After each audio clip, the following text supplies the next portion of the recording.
Raptors beat Brooklyn, and now it's up to 4 games. Let's keep it rolling.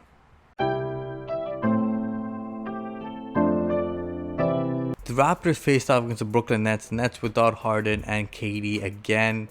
But they still have Kyrie Irving, Blake Griffin, Joe Harris, Jeff Green. Some good pieces here and there. And Steve Nash coaching. Now, of course, without Harden and KD, they're not as scary as normal. But the Raptors, you know what?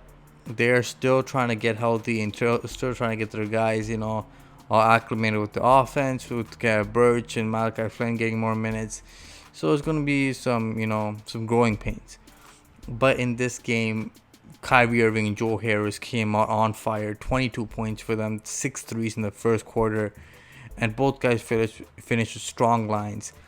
But the Raptors, despite getting absolutely destroyed by Irving and Joe Harris with their hot shooting in the first quarter, OG Anunoby and Siakam with their offensive versatility, and OG was scoring from inside, outside, and Siakam mixing it up as well, kept the Raptors within the game, and is only down 13 points after the first quarter. Then Raptors have a strong second quarter, cut the lead, and just took over in that second half. Now, it's not easy facing this Brooklyn team because the Brooklyn team has a lot of guys who are versatile, who can switch switch all 5 positions. But when the Raptors get Irving or Joe Harris guarding Siakam, the Raptors have a great opportunity to take advantage, or even guarding OG. And the Raptors did just that, and then it was just ball movement, find the open guy, and guys were knocking down open shots. Van Vliet, killer tonight. Lowry as well. Guys came back and guys started getting the rhythm going. And you know what? Seeing this team fully healthy with most of their guys, it was just great to watch. But whenever something good happens to the Raptors team, something bad eventually happens. And it's tough for me to say this, but it was Chris Boucher, and Chris Boucher gets hurt in what could have been his most improved player year.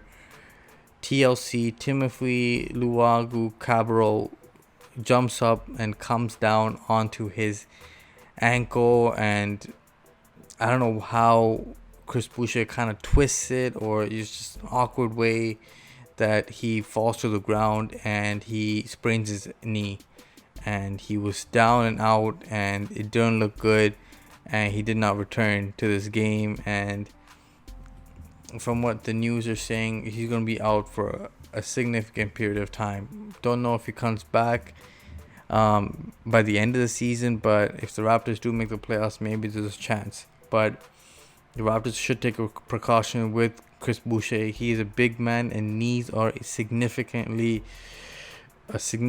for a big man, as we've known throughout time. Greg Oden's, Joel Embiid's, the list goes on, of all the big men who suffered from knee problems. So Chris Boucher, got to take care of that. Rest well. Hopefully get better soon. But the Raptors took care of business. Siakam with 27 tonight. OG chipped in with 25. Lowry and Van Vliet also in double digits. As the Raptors spread the wealth, Gary Trent Jr. coming off the bench is a different kind of setup there, because he's just looking to score all the time. So the Raptors really need the offensive punch, but he doesn't really drive it. So it's really tough for him to create for anybody else on that lineup. So you got to rely on Malachi Flynn to create most of the offense, because there's no other playmakers on that lineup. Gary Trent just looks for his own, and everybody else just got to be set up by Malachi Flynn. So it is what it is. One thing I had to say is this was the Raptors' first time having the Big Four together since March 29th. It's been that long. And another shout out I gotta say is Freddie Gillespie. He was a monster on the defensive end tonight, blocking Irving, Joe Harris, whoever it was, trying to get inside and try scoring in the paint. 5 blocks for him, as he was just blocking guys with his right hand, left hand, doesn't matter. He was intimidating, and without Chris Boucher, I thought we'd lose some of our shot blocking. But Freddie Gillespie showed up and showed out, and we need that kind of defense inside, because you know what? We've been missing that all season long with Aaron Baines. He just wasn't bringing it enough. So that's great to see Freddie G contributing on that end. But let me know what you guys think of tonight's game. Like, share, and subscribe to the Raptors Wrap Up. Smash that like button, guys. Until next time. Peace.